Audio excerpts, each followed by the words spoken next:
It's your boy Ricundo coming back at you with another video. So today we're gonna talk about the NFC South.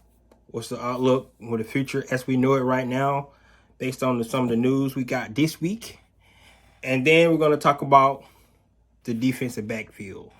I'm going to positions to a defensive backfield. It's going to combine the safeties and the cornerbacks together. The secondary is very important. We do have some needs in our secondary. We're going to talk about that today.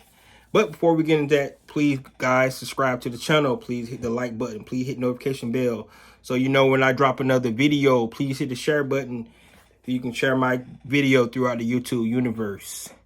So with that being said, guys, let's get into the video. Breaking news: Tom Brady, after 22 seasons, has decided to call it quits. After putting up over 40 touchdowns this year, he was still playing at a high level. So I would just like to say congratulations to Tom Brady on having a successful career, even though personally I'm very happy that he's retiring.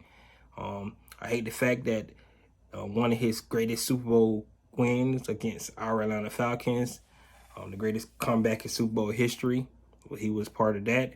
And unfortunately, the Atlanta Falcons was contributed to that success for him. So, but with that being said, 22 years is a long time. Believe it or not, me and Tom Brady about the same age. He was still playing football at a high level. So I just want to say congratulations to him on his retirement, and good luck, man, in what you're going to do moving forward. So with that being said, just look at NFC South. So Tampa Bay, it's kind of in flux. I guess they probably going to have to go with Kyle Trask. It was good they did pick a quarterback last year. Of course, Kyle Trask is no Tom Brady, so it's going to be interesting to see if they're going to actually add another veteran quarterback to that team. But we'll have to see. Also, keep in mind that, of course, a couple of their coaches was going up for coaching, some of the coaching openings out there, head coaching jobs. So Todd Bowles, Brian Leftwich could be going as well. So the team is in a little flux anyway. They don't know what's going to happen with Chris Godwin. So also with Rob Gronkowski, he's going to decide to call it quits as well. So that team is kind of in flux. We already know about the New Orleans Saints. Their head coach decided to step away from the game. They're going into the season with a $74 million cap hit, and their two quarterbacks are Ian Book and the hybrid tight end / running back / quarterback that they use all the time. So James Winston is a free agent. Maybe he comes back to the team. Just have to see about that after his injury. He tore his ACL last year. So that team is in flux. And then to go to the Carolina Panthers with Matt Rule. We don't know what they're going to do with Sam Darnold, if he's going to be their future. So their situation is in flux anyway. So we're saying that is, believe it or not, the Atlanta Falcons is probably the most stable franchise right now. And that's not saying a lot because, as we already talked about, we only got like 51 players if you want to include some of the future contracts that they added to the roster, to our roster right now. So in reality, we probably got like 30-some players to the roster. But at the same time, we do have a quarterback in place. We got a good culture that we just established this year that we can build on. So saying right now, it looks like the Atlanta Falcons could be the best team in the NFC South. Even if they're not considered the best team, the NFC South should be wide open. And your first key to trying to make it to the playoff is winning your division. Because if you win your division, you're in the playoffs. So that's what we're talking about with the NFC South. It's up for grabs. So a lot of turmoil going on, a lot of confusions, a lot of people going to be sprinting around. Saints got to figure out what they're going to do with that cap that they have. The Bucks got to see when all the dust settles, see how many coaches, what coaches they're going to have on the roster, who's going to be their quarterback, what kind of receivers they got, what direction they want to go in. Then with the Carolina Panthers, who's going to be their quarterback. They just hired another offensive coordinator. They have a great defense. I can't say that about the Carolina Panthers, but other than that, what direction do that team want to go? So at this point in time, Atlanta Falcons can continue with their plan of trying to win now and building for the future, and also try to take hold of the NFC South while it's up for grabs. So you guys let me know what you think about NFC South. Let me know what you guys think. If you agree with me that it's wide open for us this year, the schedule what it is, but if we could win the NFC South, that's the first key to getting to the playoffs. All right. So now we're going to talk about our secondary. All right. Secondary is important. We talked about receivers and tight ends last show. Now we're going to move over to the defense, talk about our secondary. We have a lot of things to think about with the secondary. Of course, we had a couple of veterans here this year that was on one-year contracts. Deron Harmon, Eric Harris, Faye Monroe. All those guys are free agents. We'll have to see if the front office and coaching staff decide to bring any of those guys back. But what we do know, who we have on the roster right now, we're going to go ahead and kick it off. Of course, we got AJ Tyrell is on the roster, who's one of our pro cornerbacks, a young stud that's coming in. We got Kendall Sheffield, who's been hurt a lot. Kind of interested to see if they're going to actually keep Kendall Sheffield on the roster. He's lightning fast, very quick, but really, I don't know if the coaching staff know what they have out of Kendall Sheffield, because unfortunately, he didn't play a lot this year. So maybe they decide to keep him on the roster to see what they have. At least we'll have some depth, because, like I said, we do have a lot of young talent on our cornerback roster. We got Darren Hall, who was a rookie last year, showed a couple signs of potential. Of course, he need to work on his technique, his footwork, if he's going to be able to try to be in the rotation at secondary for our defensive back. Avery Williams, who's also a smaller size stature cornerback that we had on the team, but he was also our punt returner, so he had picked his spots during the season to kind of shine. He had a bad game against the Dallas Cowboys, and I think after that we didn't see him play that much more. I think Dean Pease realized that he wasn't ready for that kind of role in the slot, so because they kind of took advantage of him. And then our two safeties that we have Jalen Hawkins, who's going into his third season, who I think played well this year, and then Richie Grant, who also played well. All those guys that we just talked about, except for Kendall Sheffield, had a lot of playing time this year. I think the coaching staff can get a good idea what they have. Pretty sure before when they did their exit briefs, they kind of told them what they need to work on. These guys should be working hard this offseason, trying to get better, trying to improve, and being able to help this secondary. Of course, we all know that the secondary and the front, and then our front seven kind of work in hands. Of course, if you got a good front seven, it kind of takes the slack off the back end for you. But if you don't, then these guys on the back end got to be a little bit better. All right, so we just got to decide what kind of direction these guys want to go. Personally, for me, like I mentioned in when we did my first two shows, when we talked about the offensive line, defensive line, the trenches is the first one thing you want to work first. So if we can get a good defensive line, it'll help that secondary out. So that would be one of my focus. However, if one of these guys that we're going to talk about in the draft, that's draft prospects for our DBs, that's who we're going to talk about first. So we're going to talk about some of these guys. Remember, like guys, I always talk about free agency always come first. So these guys go out and they see some needs in free agency. They can bring some veterans in and kind of fill some of those needs. So when you get to the draft, it'll be a luxury to pick these guys, because they'll just be adding to the depth. All right. So first of all, we're going to talk about Derek Stingley Jr. All right, LSU. He was one of the best cornerbacks talked about for the last 2 years coming out. He's a good technician, cornerback. He runs. He's fast. He's 6'1", 195 pounds. A lot of the DBs come out of the LSU actually been pretty good. So I like Derek Stingley Jr. If he's there at number 8, the Falcons probably should go ahead and take him. Unless some of these other guys that we talked about in my last videos, and go back and look, we talked about Tyler Linderbaum, we talked about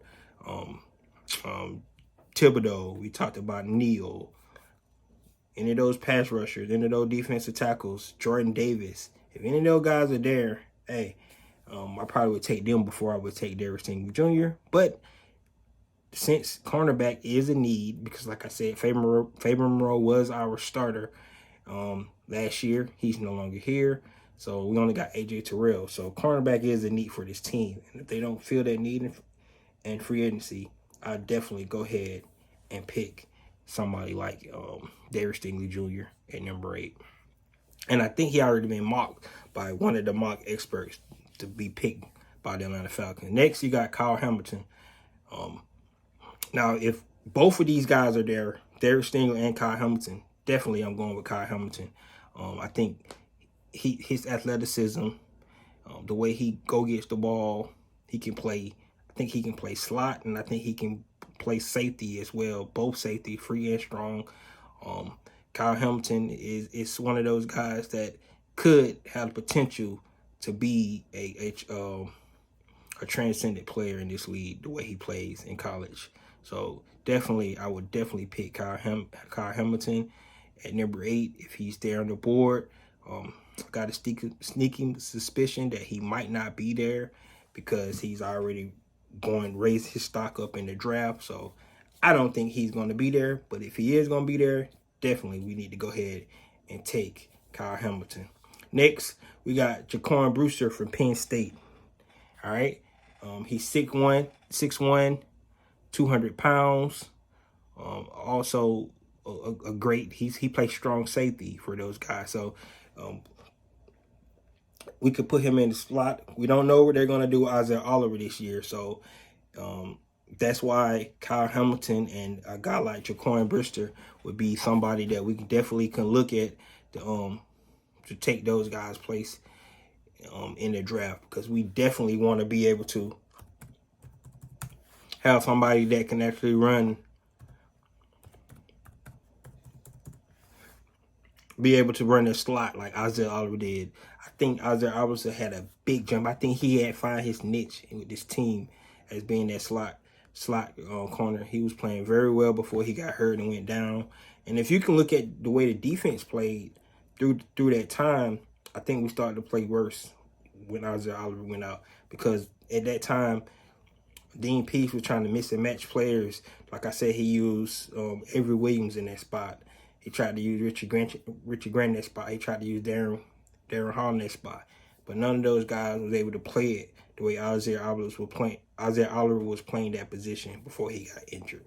So, a person like Jaquan Brewster coming in, strong safety, we can put him at slot. It might work out for us, him or Kyle Hamilton at that position.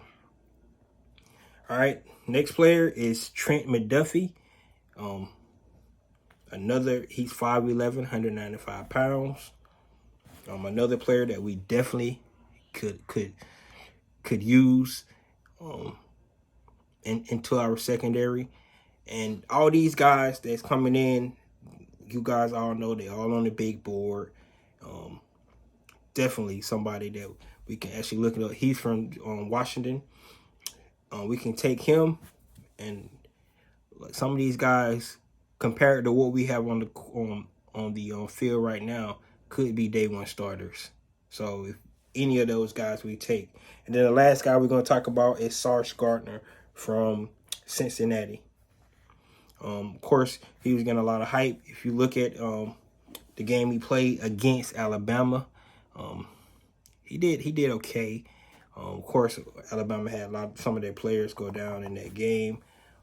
Michi went down, I think, in the Cincinnati game, or he might didn't even play in that game. I have to go back, and I'm not 100% sure that Michi actually even played in Cincinnati game. If he did, I think he got hurt. So, but Sauce Gardner was very good all season at Cincinnati to help them get to that record that they had, and what helped them get into the college football playoffs. So those are the 5 guys right now that I'm thinking that Atlanta Falcons could target. Sauce Gardner, maybe not at number 8 if we can move back and then still get somebody like Sauce Gardner, definitely. But the first 3 that I talked about, Stingley Jr., Kyle Hamilton, and Brisker, I would definitely look at those guys as being somebody that you pick at the number 8 pick if some of those other guys that we talked about are not already there. So that's just my opinion. We definitely have to fix the secondary. We do have some holes. I thought Eric Harris played well before he went down. I thought Deron Harmon showed great leadership. But we have to go ahead and solidify the secondary if we're going to be. We already have a stud on the other side, AJ Tyrell, who's been playing great. He played great all season.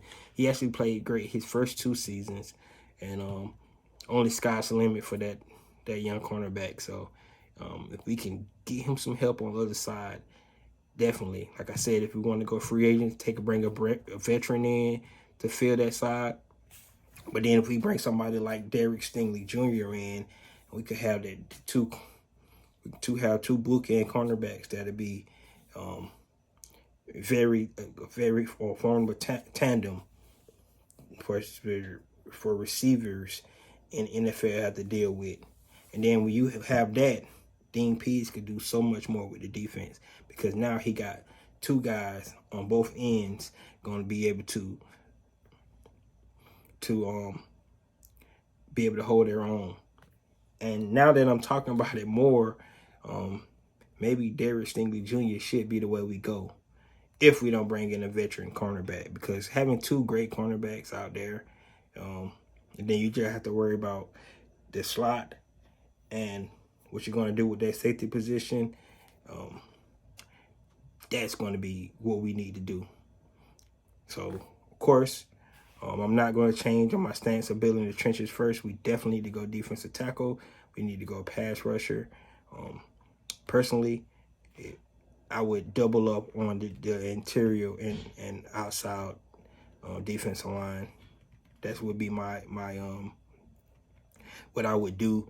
So whichever the route the Atlanta Falcons want to take it, they want to go into free agency trying to build up the depth in both of those positions, or do they want to go in their draft and build it? But either way, we got to bring in more than one player at defensive tackle and defensive end / linebacker.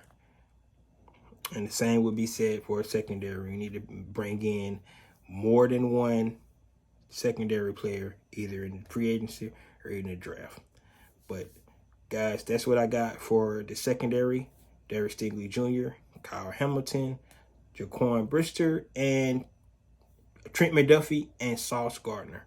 So those 5 players, you guys go ahead and take a look at their highlights and let me know what you think the best one will be able to fit for the Atlanta Falcons. If I had my pick between the 5, it would be Kyle Hamilton. That's who I probably would take. If I had my pick, I probably would go with Kyle Hamilton. And hopefully we can get a veteran cornerback to bring in from free agency. I do believe the reason why I would pick Kyle Hamilton is because the things that Dean Pease to be able to do with him. I think the scheme that Dean Pease run allow his slot / safety player to do a lot in the defense. If you go back look at Dean Pease defenses and that slot slash safety player that he utilized does a lot for that defense. And if we can get a player like Kyle Hamilton to come in and take that place, especially if Isaiah Oliver does not come back, because like I said before, when Isaiah Oliver was playing that position, the defense looked a little bit better. So that's why I would take Kyle Hamilton. So with that, guys, you let me know what you guys think. Let me know if you agree with me on Kyle Hamilton. Also, let me know what you think about what's going on with NFC South, and do you believe that the Falcons have the chance to go ahead and take NFC South this year? So that's all I got. Next video will be on running backs and our fullback position. So that's all I have. You guys let me know what you think. This is your boy Ricondo. Peace.